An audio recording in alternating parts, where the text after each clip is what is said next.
Watch out for her dark side. Yeah, she got some sharp eyes. See her for the first time. Never Nagayabang ni Boss Kimi. Sa work of art, boss. Let's see and let's hear the sound of this new muffler, guys. Ooh, she looks so good, got me straight in the mood. She read that room, she know just what to do. Moving that body, she dancing and shaking, it's making her crazy. She know how to move. She said she's ready to party. Iba pala ang mundo ng mga kotse, guys. Sobrang iba, makaba. She looks so good when she's sipping her motto.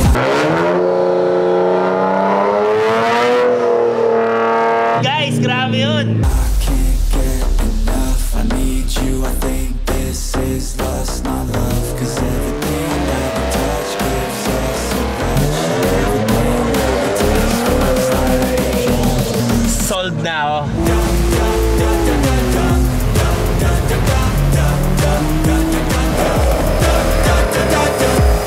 So, it's a brand new day today. May bago tayong project car na kukunin and iti-trade para dito sa LC200 natin. I'm saying goodbye to this car. Sobrang love na love ko tong car na to. Pero kasi, kailangan natin ng bagong project car, guys. Samahan niyo kami sa build ngayon, guys. Let's go!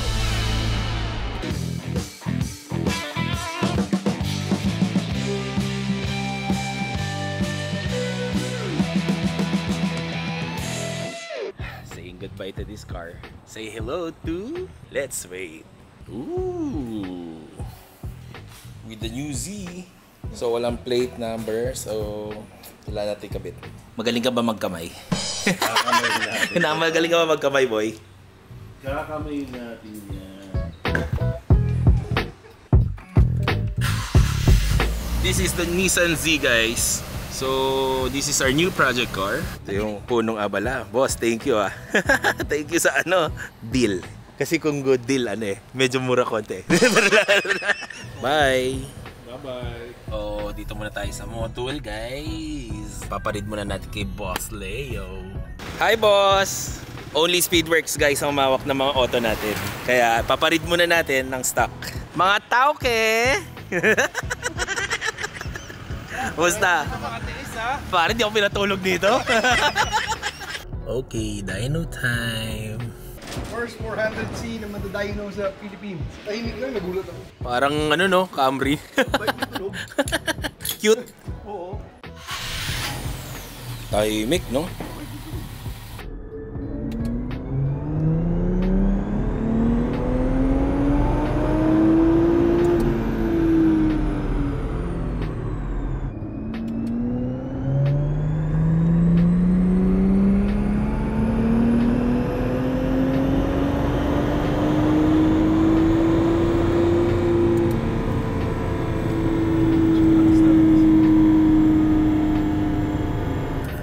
So, ang niya, boss, baseline is 349 wheel, 341 foot-pounds torque. So, mas malakas siya sa Supra. So, ano naman stock ng Supra? Mga 340 lang. Ito 349. Pero yung Supra, mas malakas ang torque. Mga 380 yun. 349. Abangan nyo, guys, for this build vlog. Let's go! So right now, guys, nandito tayo ngayon sa FMS. This is day 2 of build ng Nissan Z natin. Nung first day natin, a little recap. Nag-base dyno at saka ni-read yung ECU ng sasakyan natin. Kasi first pa lang daw ni Speedworks Engineering mag-read ng Nissan Z. So yun. Ngayon, papa-exhaust natin. So nandito tayo ngayon sa FMS Molotov, guys. Siyang gumagawa ng exhaust natin from my Jimny, from my FJ. So ngayon, tatry naman natin itong project car natin. Manggugulo muna tayo. Let's go. So guys, this is Boss Kimi Bella Vina. Bella? Vina. Vina, ayan.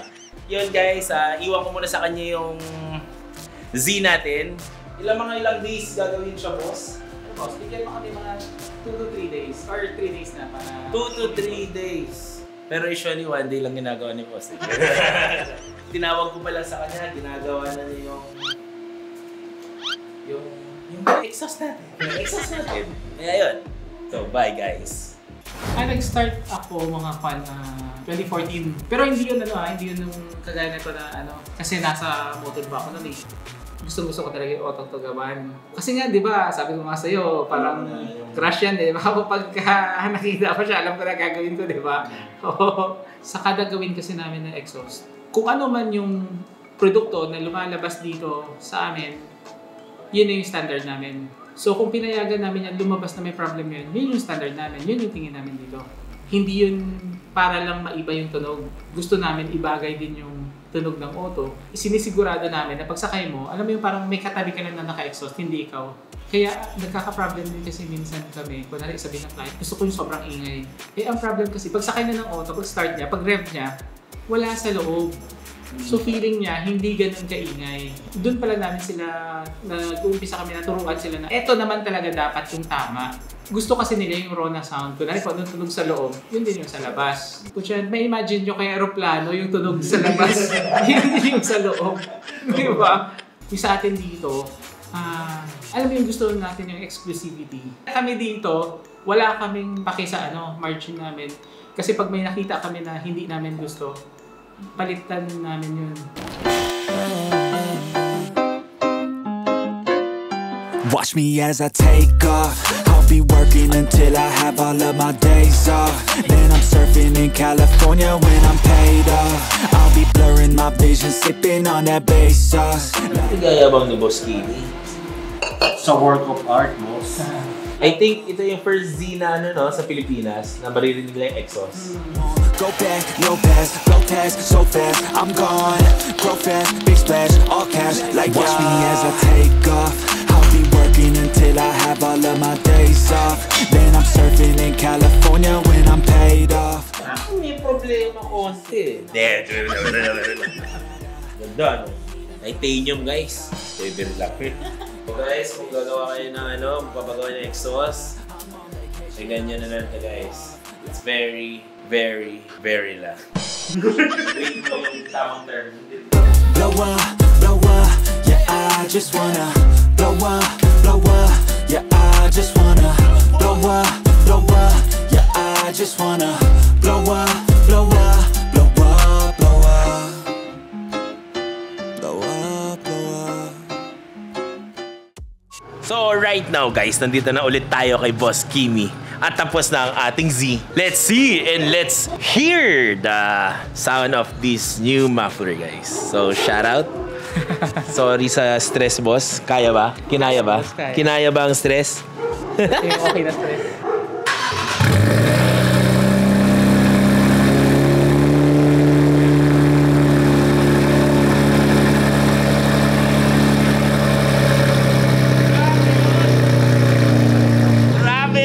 Grabe yun! Para naka-35 R35 na ba yan, pare? R35 pare. Iba yung smile ko dun, boss, ah. Naba? On start pa lang yun. Mas masarap pakinggan sa personal.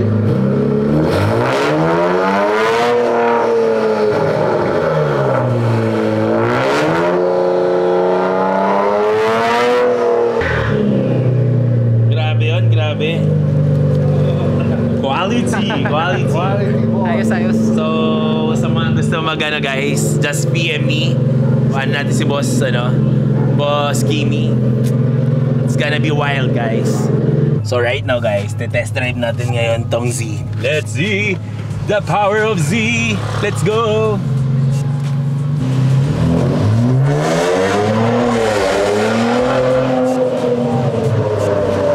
Grabe. Sa konting hataw pala na ganun, boss. Sold na ako. Ngayon lang kami nag-exhaust ng ganito, pero grabe talaga. Ayun lang masabi ko, iba talaga sa personal. So if you wanna hear the exhaust of this car, just message me, guys. At least magkaroon kayo na idea. Iba kasi sa video at saka iba yung sa personal Mas mafe-feel mo talaga. Nung sinend nga sa akin ni Boss Kimi, parang hindi ganun ka-sold sa akin. Pero nung narinig mo personal, pucha, sabi ko, ibang klase, guys. Ibang klase. Actually, may friend nga ako, naka-GTR, naka-Army Trick siya. Pinalitan niya ni Boss Kimi yung yung GTR niya. Parang tunog beaten, guys. Ibang klase. Let's go, guys!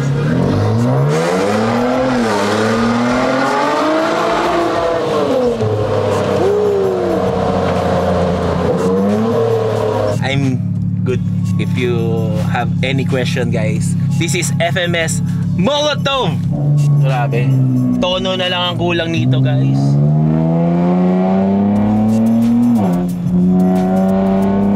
Itatry natin sports mode pala. Hindi pa sports mode. Hindi pa siya sports mode, guys. Ano ba siya? Standard. For more updates, guys, marami pa akong i-vlog about this Z. First pala natin is dyno, exhaust, intake, wala pa. Itong project car na to, i-build namin to, i-content namin. So, follow this vlog, guys. So, see you later. Let's go. So, right now, guys, it's a Subaru King ngayon. So, ano tayo? Magpa-fun run tayo going to Crossings Cafe, guys. So, nagagalit sila kanina. Bawal daw maingay. So, yun, tahimik lang tayo.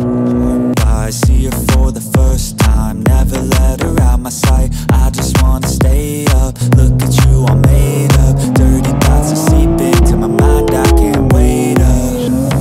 Ooh, she looks so good, got me straight in the mood. She read that room, she know just what to do. Moving that body, she dancing and shaking, it's making her crazy, she know how to move. Anong pumasok sa isip mo at naisip mong bumili nitong Fair Lady? Tama ba? Actually, this is a good content for a new platform, guys. For me kasi, marami na nakapag all out ng GTR, Supra, GR Yaris, FL5. Pero this car is parang, when I search on internet, parang nakikita ko pala puro US eh. US, Japan, ganyan. Kaya nag-decide ako na medyo good offer naman with the boss Richie check. Nag-go na rin ako. Iba pala ang mundo ng mga kotse, guys. Sobrang ibang iba.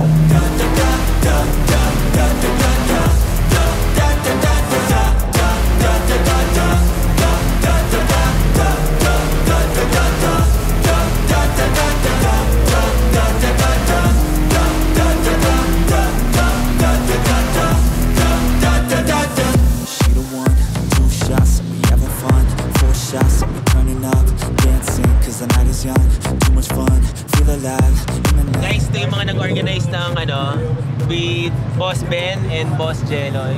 Jeloy, no? Jelo. It's a Subaru thing, pero nakisawsaw lang tayo dito. Shoutout tayo kay Garage 1. Thank you. Number 1.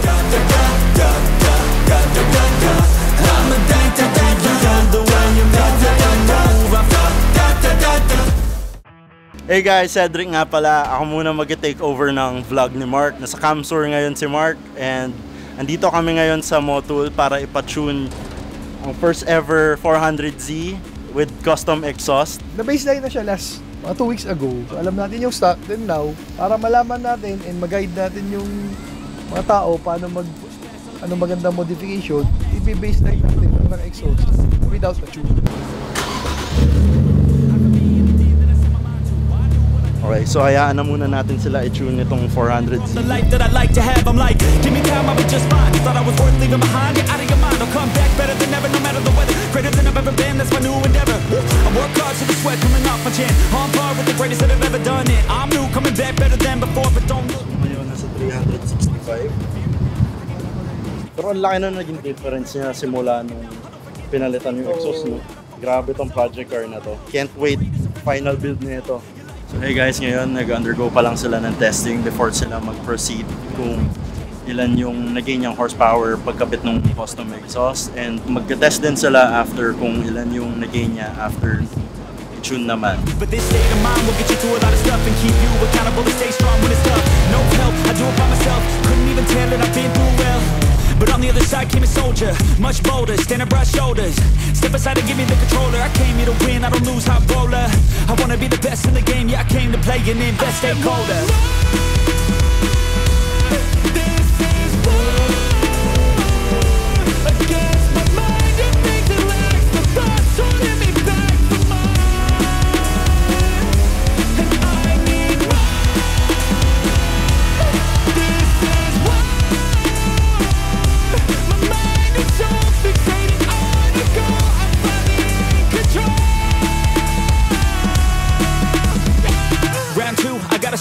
No matter how I do feel, I still gotta prove that I'm better. I never say never, I work all alone, I don't work together. I got big moves and they coming soon. So, before i-tune, nag-start tayo 365 with custom exhaust. And ngayon, so far, nasa 385 horsepower. Sabi naman ni Boss Leo, abot daw yan 400. So, we'll see from there. So far, 390 wheel. Pero kulang na tayo sa time. Usually kung anong naabot sa US, malapit naman tayo sa numbers nila. Siguro mga minus 10 to 20 lang kasi mainit sa atin. Yung gas nila medyo mas maganda. So, 349. 349 yung stock exhaust, 365 yung naka-exhaust, then 390 yung may tune. Hindi pa tayo tapos. Alright. So, ayun, we'll end it from there. Si Mark na siguro magtutuloy ng following Bye! So guys, hindi natapos ang tuning nung Saturday. So ngayon, Monday, bumalik kami. Papatono ulit kami. So nandito na naman tayo sa Moto Flagship. If you got dreams that you're chasing, the fear in your life, stand up and face it. Ain't nobody coming to help, you're all alone in this world, in this life, embrace it. I know it might seem hard, it might seem tough, it may sound rough, but this state of mind will get you through a lot of stuff and keep you. Pwede na panlaban sa Supra. So ito na yung niya, it's 444. Ang torque niya is 500. But on the other side came a soldier, much bolder, standing broad shoulders. Step aside and give me the controller, I came here to win, I don't lose, high roller. I wanna be the best in the game, yeah, I came to play and invest in colder.